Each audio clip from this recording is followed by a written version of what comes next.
ഒരു religious റിച്വലിന് പോയതിനെക്കാട്ടിലും Saudi കാണാം, മെക്ക കാണാം, കഅബ കാണാം എന്നൊക്കെയുള്ള ഇൻട്രസ്റ്റിലാണ് പോയത്. പക്ഷേ നമ്മൾ ആ കഅബയിൽ എത്തുമ്പോൾ there is N energy that നമ്മൾ അറിയാണ്ട് കണ്ണൊക്കെ നിറഞ്ഞു പോകുന്ന പോലത്തെ ഒരു ഒരു റിഫ്രഷിങ് ഒരു സാധനമുണ്ട്. എനിക്ക് അമ്പലം ഇതുപോലെ ഭയങ്കര പീസ്ഫുൾ ആയിട്ട് തോന്നിയിട്ടുണ്ട് എനിക്ക്. ഈ വിളക്കും അതിൻ്റെ ഒരു ഇതും മണിയുടെ ശബ്ദമൊക്കെ ഡിഫറെൻ്റ് ആണ്. ഓഫ് കോഴ്സ് ദ എനർജീസ് എനിക്ക് ഫീൽ ചെയ്യുന്ന എനർജി ഡിഫറെൻ്റ് ആണ്. പക്ഷെ രണ്ടും എനിക്ക് പീസ് തരുന്നുണ്ട് എന്നുള്ളത് സത്യമാണ്. ഇപ്പൊ മോനുണ്ട്, അപ്പോൾ മോൻ ഏതെങ്കിലും ഒരു പർട്ടിക്കുലർ റിലീജിയനിലെ വിശ്വസിച്ച ആ രീതിയിലാണോ അവനെ ഗ്രൂം ചെയ്തെടുക്കുന്നത്? ഇല്ല, അവൻ വന്ന് ചോദിക്കാറുണ്ട് എൻ്റെ റിലീജിയൻ ഏതാന്ന് ചോദിച്ചു. അപ്പം ഞാൻ പറഞ്ഞു ഹ്യൂമൻ ആണെന്ന് പറയണേ, വേറെ ഇല്ല എന്ന് പറയണം എന്ന് പറഞ്ഞു. അപ്പോൾ ഓക്കെ, അപ്പോൾ ഹിന്ദു, ക്രിസ്ത്യൻ, മുസ്ലിം അങ്ങനെയില്ലേ? അപ്പം ഞാൻ പറഞ്ഞു അത് മാത്രമല്ല മോനു, വേറെ ഒരുപാട് റിലീജിയൻസ് ഉണ്ട്. അപ്പം അതിനെപ്പറ്റി ഫസ്റ്റ് പഠിച്ചിട്ട് if you want follow something you can follow എന്ന് പറയാറുണ്ട്. ഇപ്പോൾ പല നടിമാരും ഞാൻ ഇന്റർവ്യൂ ചെയ്യപ്പോൾ ഇതേ കാര്യം തന്നെയാണ് പറഞ്ഞിട്ടുള്ളത്. കാരണം ഈ സെൽഫ് ഡൗട്ട് വരും, ഇൻഡസ്ട്രിയിൽ തന്നെ നിൽക്കണോ, കാരണം അവരുടെ ആ ഒരു പൊട്ടൻഷ്യൽ അനുസരിച്ചുള്ള വർക്ക് കിട്ടാതെ വരുമ്പോൾ എല്ലാവരും ചെറിയ തോതിലൊരു ഫ്രസ്ട്രേറ്റഡ് ആവും. അപ്പോൾ അപ്പോഴാണ് നമ്മൾ ഈ ഹേമ കമ്മിറ്റി റിപ്പോർട്ടിൽ ഒരു പ്രധാനപ്പെട്ട ഒരു കാര്യം അതിനകത്ത് പറഞ്ഞിട്ടുള്ളത്. അതായത് ഈ പല നടിമാരും അഡ്ജസ്റ്റ് ചെയ്ത് കൊടുത്തിട്ടാണ് അവർക്ക് റോളുകൾ കിട്ടുന്നത് എന്നുള്ളൊരു, അതിനകത്ത് അങ്ങനെ ഒരു പ്രധാനപ്പെട്ട ഒരു കാര്യം ഉണ്ടായിരുന്നു. അത് കേരളത്തിൽ വലിയ രീതിയിൽ ചർച്ചയായിട്ടുണ്ടായിരുന്നു.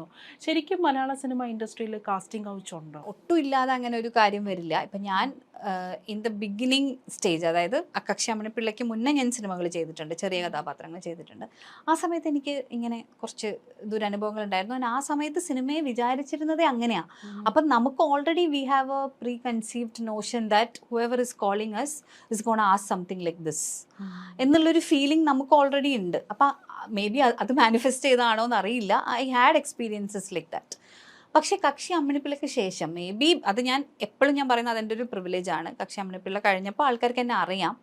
സോ ഇൻ്റർവ്യൂസ് കാണുന്നുണ്ടാവും, അല്ലെങ്കിൽ എന്നെ അറിയാമായിരിക്കും. ആ അറിയുന്നത് കൊണ്ടായിരിക്കാം ചിലപ്പം എനിക്ക് പിന്നെ സിനിമകൾ അത്ര കംഫർട്ടബിൾ ആയിട്ടുള്ള എൻവയോൺമെൻറ്റിൽ വർക്ക് ചെയ്യാൻ പറ്റിയത്. പക്ഷേ ഇപ്പോൾ തുടങ്ങുന്ന ഒരാളുടെ അവസ്ഥ എന്താണ് നമുക്ക് അറിയില്ല. But I feel there is A huge difference കഴിഞ്ഞൊരു 5-6 വർഷത്തിൽ ദറ്റ് വളരെ പാഷനേറ്റ് ആയിട്ട് സിനിമ ചെയ്യണം എന്ന് മാത്രം വിചാരിക്കുന്ന ആൾക്കാരുടെ കൂടെ ഞാൻ വർക്ക് ചെയ്തിട്ടുണ്ട്. അവരത്രയും പാഷനേറ്റ് ആണ്. ഇപ്പം രഞ്ജിത്ത് സാറും ബാഹുവും ഒക്കെ അടക്കം, മുഹ്സൻ, ഞാൻ വർക്ക് ചെയ്ത ഒരുപാട് പേര്, അവർ രോഹിത്, എല്ലാവരും സിനിമ ചെയ്യുക എന്നുള്ളതിൻ്റെ അപ്പുറത്തേക്ക് അവർക്ക് ഒന്നുമില്ല. അങ്ങനത്തെ ആൾക്കാരെ കൂടെ ഞാൻ വർക്ക് ചെയ്തിട്ടുണ്ട്. സോ എനിക്ക് ഉറപ്പാണ് ഞാൻ വർക്ക് ചെയ്തിട്ടുള്ള ആൾക്കാരൊന്നും അങ്ങനെ ഒരു കാര്യം ചെയ്യില്ല. പക്ഷേ ദാറ്റ് ഡസൻറ്റ് മീൻ നമ്മൾ ദുബായ് കണ്ടിട്ടില്ലാത്തതുകൊണ്ട് ദുബായ് ഇല്ലെന്ന് അർത്ഥമില്ല എന്ന് പറയുന്ന പോലെ അങ്ങനെ ഇല്ല എന്നുള്ള ഒരു അർത്ഥം എനിക്കില്ല. പിന്നെ ഇതിലെ പ്രശ്നം എന്താണെന്ന് വെച്ചാൽ എപ്പോഴും ഒരു ഗ്രേ ഏരിയ ആണ്. ഇപ്പം എന്നെ ഒരാൾ വിളിച്ച് എൻ്റെ അടുത്ത് അങ്ങനെ ഒരു ആവശ്യം പറയാണ്, എൻ്റെ മൊറാലിറ്റി എന്നെ അതിന് സമ്മതിക്കുന്നുണ്ടെങ്കിൽ ഞാനത് ചെയ്താൽ എന്താ കുറ്റം എന്ന് ചിലപ്പോൾ ആൾക്കാർ ചോദിക്കും. ഐ മീൻ ലൈക്ക് ചിലപ്പോൾ അവർക്ക് മറ്റു പലതുമായിരിക്കും. അതായത് ഇപ്പൊ എന്നെ വിളിച്ച ആള്, അതെ, എന്നെ വിളിച്ച ആൾക്ക് അത് എന്നെ വിളിക്കുന്നു, അപ്പൊ എനിക്കതൊരു പ്രശ്നമല്ല. I mean I don't mind. അങ്ങനെ എൻ്റെ അടുത്ത് പല ഡയറക്ടേഴ്സും അങ്ങനെ പറഞ്ഞിട്ടുണ്ട്, ആസ് എൻ അങ്ങനെ പറയുന്ന കുട്ടികളുണ്ട് എന്ന്. I mean we are ready to do anything എന്ന് പറയുന്ന കുട്ടികളുണ്ട് എന്ന്. എനിക്ക് തോന്നുന്നു അവിടെയാണ് ശരിക്കുള്ള പ്രശ്നം കിടക്കുന്നതെന്നാണ്. അത് എന്താ അപ്പം സംഭവിക്കുന്നതെന്ന് വെച്ചാൽ, ഈ പറഞ്ഞതുപോലെ അവിടെ ആപ്റ്റായിട്ട് വരേണ്ട ഒരാൾക്ക് പകരം ഒരു കുറുക്ക് വഴി കൂടെ ഒരാൾ വരികയാണ്. അത് പിന്നെ 10 പേരെ ഇൻഫ്ലുവൻസ് ചെയ്യും. 10 പേര് ഇൻഡസ്ട്രി ഇങ്ങനെയാണെന്ന് വിചാരിക്കും. ആ 10 പേരും ഇങ്ങനെയാണ് സിനിമയിലേക്ക് വരിക. അപ്പോൾ അങ്ങനെ ഒരു അവൈലബിലിറ്റി ഉണ്ടാകുമ്പോൾ ടാലൻറ്റ് മാത്രം നോക്കി ചിലപ്പോൾ ഒരാൾ കാസ്റ്റ് ചെയ്യില്ല. That is very dangerous. അപ്പോൾ അതൊരു സീരിയസ് ഒരു പ്രശ്നമാണ്. ഇറ്റ് ഇസ് നോട്ട് ലൈക്ക് എൻ്റെ ബോഡി അല്ല എനിക്ക് എന്തും ചെയ്യാമല്ലോ. No, you are actually showing a very wrong example to the people who are passionately working on their craft. അപ്പോൾ അത് റോങ് തന്നെയാണ്. യു കാൺ സേ ലൈക്ക് അത് ഞങ്ങൾക്ക് രണ്ടുപേർക്കും ഓക്കെ ആയിരുന്നു. No, that's not the right way. നമ്മൾ എന്തെങ്കിലും ജോലി കിട്ടാൻ വേണ്ടി എന്താ നമ്മൾ ചെയ്യുന്ന, എക്സാം എഴുതും, അതുപോലെ ഓഡിഷൻ ചെയ്യണം, ഓഡിഷന് നമ്മൾ സിനിമയിലേക്ക് വരണം. സ്റ്റിൽ അതൊക്കെ ഇപ്പോഴും ഉണ്ടല്ലേ? I think so. I mean എനിക്ക് എൻ്റെ മുന്നിൽ അങ്ങനെ സംഭവിച്ചിട്ടില്ല ആഫ്റ്റർ അമ്മിണിപ്പിള്ള ഫോർ ഷുവർ. പക്ഷേ I think there are people like that.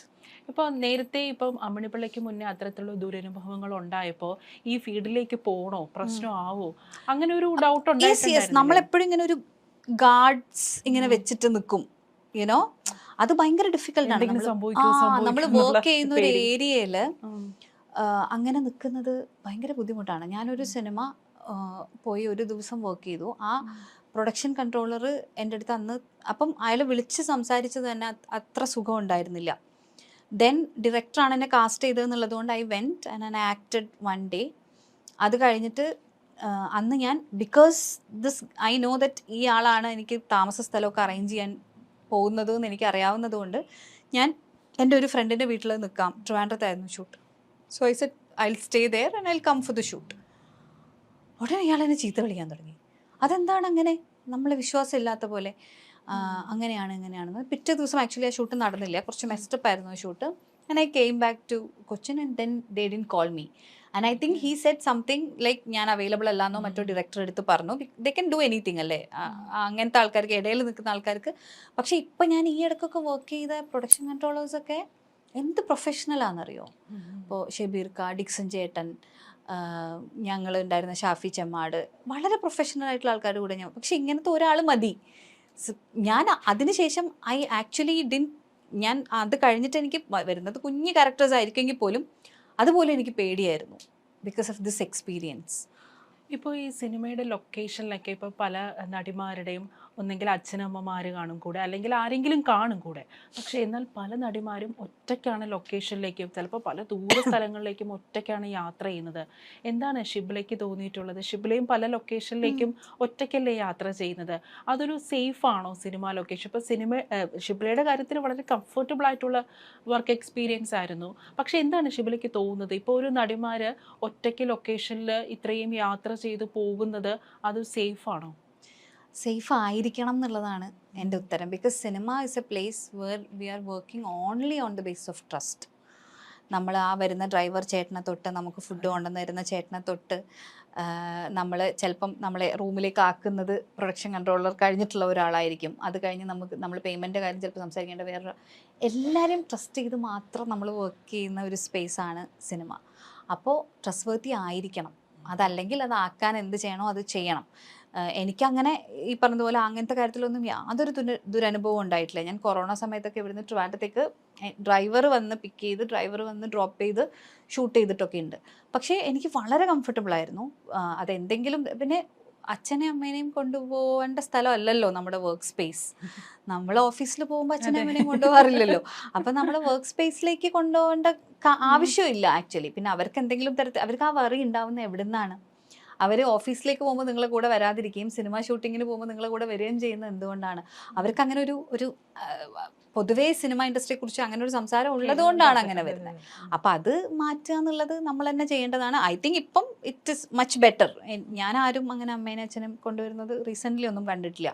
ചിലപ്പോൾ എങ്ങായിട്ടുള്ള ആൾക്കാരല്ല ഞാൻ പറഞ്ഞു, കുട്ടികളുടെ കൂടെ ഓഫ് കോഴ്സ് അമ്മയും അച്ഛനും വരും. അല്ലാണ്ട് ഞാൻ അങ്ങനെ ഈ ഇടയ്ക്കൊന്നും കണ്ടിട്ടില്ല.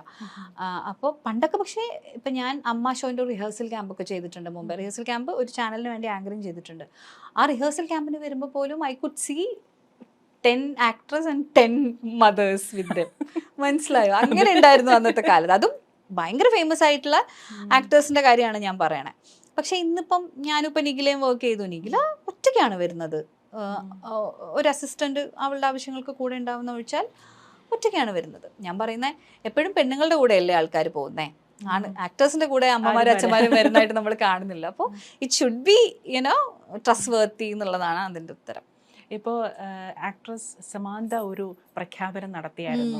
തുല്യവേതനം. സമാന്തയുടെ പ്രൊഡക്ഷൻ കമ്പനിയിൽ ആദ്യമായിട്ട് ഇറങ്ങുന്ന സിനിമയിൽ അതിൽ അഭിനയിക്കുന്ന നായകനും നായികയ്ക്കും ഫീമെയിൽ ആൻഡ് മെയിൽ ആക്ടേഴ്സിനെല്ലാം തുല്യവേതനം എന്നുള്ളത്.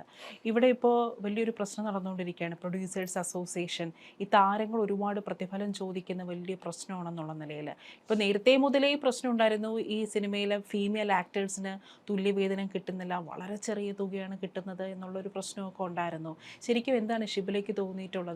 ഈ വേതനം പരിഹരിച്ചാൽ, അതായത് താരങ്ങൾ ചോദിക്കുന്ന വേതനം അതൊന്ന് താഴ്ത്തിപ്പിടിക്കുകയാണെങ്കിൽ മലയാള സിനിമയുടെ പ്രതിസന്ധി അതിനൊരു പരിഹാരമാവോ?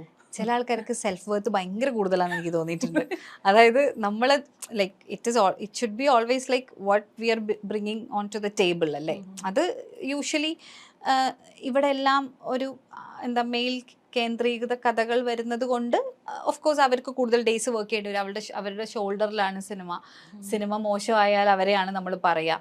അങ്ങനത്തെ എല്ലാ കാര്യങ്ങളും ഉള്ളത് കൊണ്ട് മെയിലിന് ചിലപ്പം പൈസ അത് അങ്ങനെ സംഭവിച്ചാണെന്ന് എനിക്ക് ബേസിക്കലി തോന്നുന്നത്. അതായത് പണ്ടത്തെ കാലം തൊട്ട് തന്നെ ഇപ്പം ആക്ടർ വർക്ക് ചെയ്യേണ്ടി വരുന്നത് 20 ദിവസവും ആക്ട്രസിന് ചിലപ്പോൾ 3 ദിവസം മതിയായിരിക്കും. അങ്ങനെ ഉണ്ടായ ഒരു പാരിറ്റി ആണെന്ന് എനിക്ക് തോന്നുന്നു.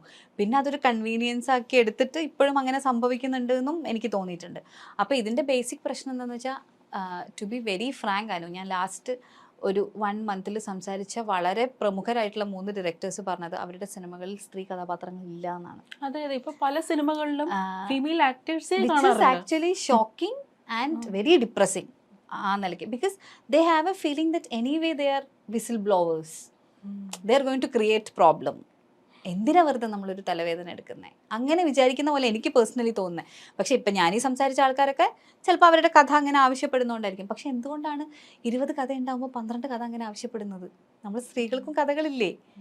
അപ്പോൾ സ്ത്രീകളുടെ കഥകൾ എഴുതാനും അതിനെ നന്നായിട്ട് ലോഞ്ച് ചെയ്യാനും പ്രൊഡ്യൂസേഴ്സും റൈറ്റേഴ്സും ഡയറക്ടേഴ്സും ഒക്കെ റെഡി ആവുന്ന സമയത്താണ് ഇങ്ങനെ ഈ വ്യത്യാസമില്ലാതെ ആവുള്ളൂ.